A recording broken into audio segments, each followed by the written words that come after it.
Não é possível viver o propósito de Deus se não primeiro passarmos pelo propósito da morte. A unção precisa da morte. A morte da nossa inclinação, o propósito precisa da morte do nosso egoísmo, o nosso propósito precisa da morte própria, para que possamos viver em Cristo e viver para Cristo. Quando lemos 1 Coríntios, Paulo escreve e diz que diante de Deus, que para Deus, que nenhuma carne diante dele se glorie. Ele diz que nenhuma carne diante dele se glorie. Ele está dizendo que não é possível fazermos algo para Deus através da nossa carne. A carne não pode realizar nenhuma obra para o reino dos céus, ou pelo menos para o reino de Deus. A carne não tem força. E se a carne se realizar alguma coisa dentro do propósito do reino de Deus, a carne irá se gloriar. É por isso que precisamos encontrar a morte das inclinações, para que possamos viver o propósito de Deus. No Salmo 2, no versículo de número 2, Davi diz: Senhor, porque as nações e os príncipes e os reis das nações se amutuam contra o Senhor e também contra o seu ungido. Davi está dizendo que ele é o ungido de Deus e que a multidão está se levantando contra o Senhor e também contra o seu ungido.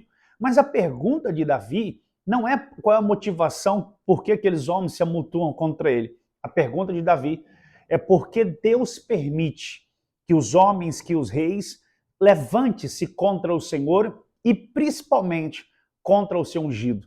É porque Deus sabe de uma coisa. A única maneira, Deus permite isso porque a única maneira do ungido entender que ele sempre irá necessitar da bondosa graça e do poder de Deus para viver o propósito.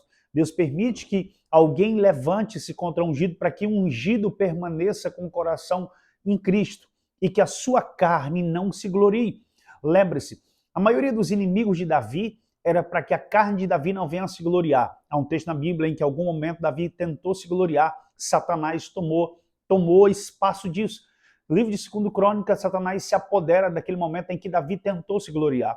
Naquele momento, por ele não dar a oferta dos soldados, que ele tenta se gloriar, Satanás entra em operação. Porque, todavia, Satanás está de olho sempre na nossa carne.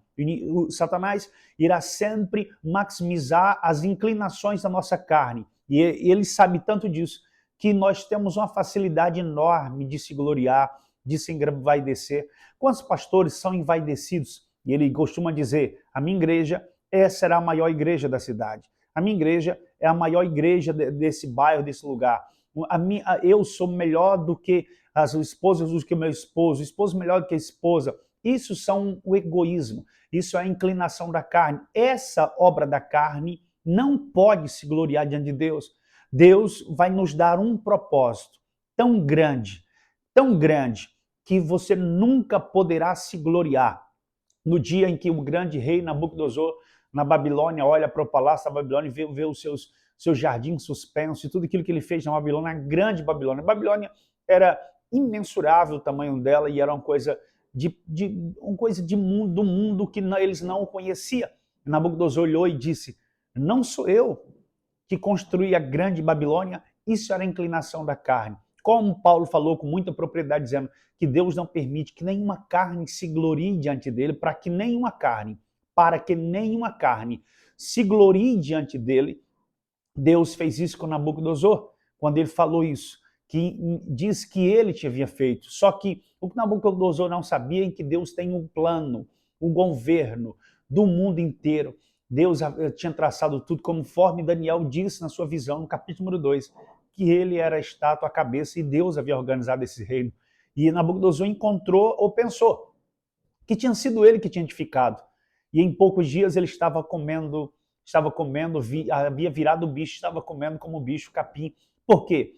Porque a carne de Nabucodonosor se gloriou, quis se gloriar diante de Deus. Você não poderá fazer nada grande para Deus, no reino de Deus, se não houver uma morte, se não houver a morte das suas inclinações. Porque o primeiro luzeiro, o anjo, Lúcifer, ele sabe disso, sabe que o ser humano, tanto quanto ele, tem as suas inclinações e o seu egoísmo. Lembre-se, foi um egoísmo, foi um egoísmo também motivado por uma inveja que fez com que Lúcifer caísse da sua posição, perdesse a sua posição e também, junto com isso, trouxesse alguns anjos com ele. Porque ele percebeu que o egoísmo, Deus, todavia, quando olha para um homem e confia um homem a um propósito, e confia um homem a um chamado, ele também enviará para este homem aflições. Ele enviará também para esta pessoa aflições, perseguições, para que venham crucificar a ssua carne. Quando Jesus diz, aquele que quer vir após mim, tome a sua cruz e siga-me. Ele chamou para mandou tomar a cruz, não é para que você represente o evangelho, não é para que você ponha uma cruz no pescoço e diga que representa a fé em Cristo, ou que a cruz não é aglomeatura para que você é cristão. A cruz, ele está dizendo, crucifique a sua carne, crucifique as suas próprias vontades, crucifique os seus desejos, crucifique o seu egoísmo, crucifique o seu estrelismo, porque diante dele a sua carne não pode se gloriar. Detalhe, ele não vai permitir. Todavia, em que o homem tentar se gloriar na sua carne, o Senhor irá derrubá-lo. Paulo diz com propriedade, ele fala, em uma das suas cartas, ele diz, porque eu, aos Coríntios, todo dia eu morro.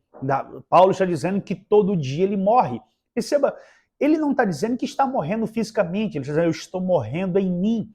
Por isso que ele dizia, eu morrer para mim é ganho, e o viver para mim é Cristo. Paulo diz que Paulo pôde realizar todos os feitos que o apóstolo Paulo fez nos lugares onde ele passou em suas viagens missionárias, o propósito do reino que ele cumpriu, conforme Jesus havia chamado em Atos capítulo 9, ele para um grande propósito. Só que Deus ensinou a Paulo que para ele viver esse propósito majestoso e glorioso, ele precisaria morrer todos os dias. E por isso ele escreve, ele de próprio punho diz, porque eu morro todos os dias. Esse morrer, ele estava falando que estava morrendo as suas vontades, estava morrendo os seus desejos para que ele vivesse e estivesse vivendo o propósito do Senhor.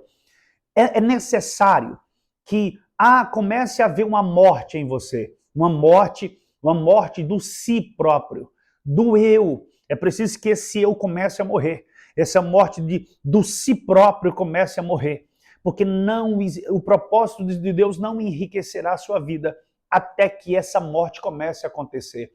A Bíblia diz que quando os sacerdotes entram dentro do tabernáculo havia as divisões do tabernáculo, uma divisão fora, a divisão do lugar santo dos santos dos santos.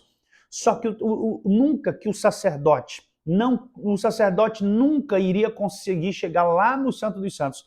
Ele não iria afetar a presença de Deus sem que houvesse uma morte fora no altar de sacrifício. Você não pode afetar Deus ou acessar a presença de Deus. Você não pode acessar o lugar santo, tocar na mesa, ir até o candelabro.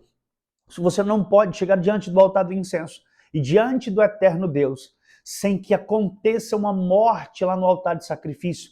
É preciso que aconteça uma morte para que você comece a prosseguir dentro da vontade de Deus, para que quando chega diante do Senhor, você não seja reprovado, porque haverá em você a marca de um sangue, que uma morte aconteceu no altar de sacrifício. Foi isso que Jesus fez. Ele vai até o altar de sacrifício, vai até a cruz, e lá na cruz ele morre e nos marca com o seu sangue. Mas que esse sangue é para que a gente permaneça humilde. A humildade é o princípio de qualquer honra. A humildade sempre será o princípio de todo ungido. Nenhum ungido pode exercer a sua função. A unção não pode fluir sobre a sua vida se não acontecer uma morte a cada dia, uma morte a cada dia. E é por isso que Davi pergunta no Salmo 2, mas Deus, mas Senhor, por que o Senhor permite que o Senhor seja perseguido? E também o seu ungido, o ungido precisa passar por aflições, precisa passar por perseguições, porque é nesta perseguição em que o ungido começa a morrer e começa a viver em Deus e a viver o propósito de Deus. Porque tudo aquilo, qualquer egoísmo, egocentrismo pela unção, pelo cargo, pelo propósito, irá nos tornar líderes ou pessoas no estilo de Saul. Saul foi um grande rei, mas a Bíblia diz que o Senhor comparou ele como um feiticeiro. Isso é sério. O Senhor, no livro de 1 Samuel, diz que Saul ele compara como um feiticeiro, como pecado de idolatria, feitiçaria e etc. Por quê? Qual foi o fundamento, ou qual foi a alavanca propulsora que fez com que Saul não esperasse a Samuel? Que fez com que Saul não esperasse Samuel chegar para o sacrifício e não cumprir todas as ordenanças segundo a vontade de Deus, segundo a direção que o profeta Samuel, juiz, havia dado a Saul. Simples, o egocentrismo. A sua carne se gloriou por haver uma coroa na cabeça dele. Saul era ungido, mas por ter uma coroa em sua cabeça, por ter uma unção e por ter um trono, ele pensou que poderia fazer o sacrifício sem a presença de Samuel. Ele poderia obedecer o que Deus falou, mas obedecer da forma que ele quisesse, ou do jeito que ele pensasse. Ele achou que poderia fazer tudo porque a carne de Saul queria se gloriar diante das pessoas. Ele não matou Agag, ficou com as ovelhas, ficou com os bois, porque a carne de Saul queria se gloriar diante de Deus. E daquele dia em diante, o Espírito do Senhor o deixou, e Deus o deixou. E a unção de Saul já não era mais a mesma, porque quando a carne do homem se gloria com as coisas que Deus o deu, este homem começa a perder a unção, começa a perder a sua vocação, porque ele se torna feiticeiro. Se torna feiticeiro vestido com a roupagem carismática. Ora, quantas pessoas dentro da igreja já não estão mais na unção? Quantos líderes, quantos pastores, quantos mestres já não estão mais debaixo da poderosa mão de Deus? Porque a Bíblia diz, humilhai-vos debaixo da onipotente mão de Deus, para que no tempo certo, ele vos exaltará. Quando Pedro diz humilhai-vos, ele está dizendo, crucifique a sua carne, morra, mate a sua carne em humilhação, para que a unção permaneça. Foi o que aconteceu com Saul. Saul deixou com que sua carne ficasse viva e tentou se gloriar diante do Senhor. E ao se gloriar diante do Senhor, perdeu Saul a sua posição. Quando Davi começou a reinar, lembre-se, não houve-se um período na vida de Davi que não houvesse aflição contra Davi. Não houve um período na vida de Davi em que Davi não tivesse uma perseguição ou uma palavra. Em um único momento que houve uma pausa, e não é porque não houve aflição, é porque ele não foi para a guerra, que Davi acalmou a sua carne reviveu, e ele cedeu, e ele desceu a sua inclinação.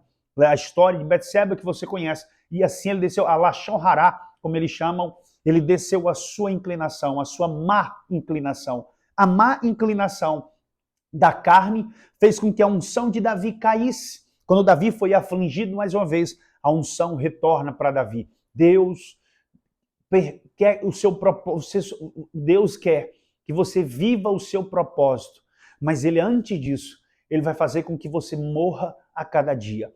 Haverá um propósito da morte, da morte, não a morte física, não a morte literal, mas haverá uma morte do si próprio, uma morte do eu, uma morte do orgulho, uma morte da grandeza. Porque se não houver essa morte, você poderá ficar possesso e perdido no seu propósito como Saul. Poderá ficar leproso, como o rei ficou. Lembra de Uzias? Ficou leproso, vivendo o seu propósito. É necessário. Uzias achou que poderia fazer o trabalho de um sacerdote, burlar o que a palavra dizia, que embora fosse ungido, embora fosse um rei, mas não tinha autoridade naquela posição. Aquela posição era a posição do sacerdote.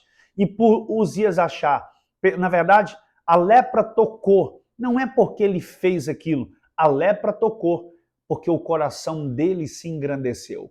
A carne de Uzias quis se gloriar. E diante de Deus, nenhum ministro, nenhum cantor, nenhum sacerdote irá, a carne nenhuma se glorie diante dele.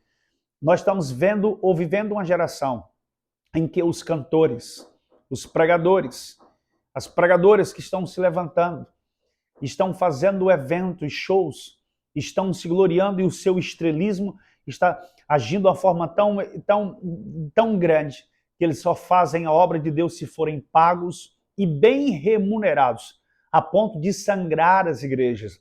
São vampiros da fé, chupando o sangue de todas as igrejas e com seus eventos e com seus estrelismos. E detalhe, e eles acham que a eloquência, ou acham que a maneira de eles entregarem a eloquência de falar, eles acreditam que aquilo é um sinônimo da aprovação do eterno Deus. E a carne deles estão se envaidecendo. Lembre-se, todos aqueles que se orgulharam diante de Deus ficaram doentes, leprosos, ficaram possessos e perdidos em seus chamados, porque não crucificaram a carne em si.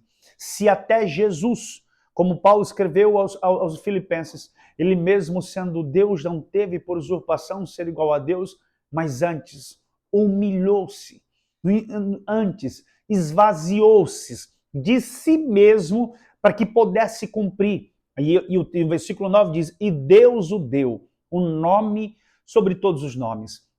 Deus o deu porque Jesus era o rei de tudo, mas nasceu na manjedoura. Jesus era o rei de tudo, mas usou uma coroa de espinho.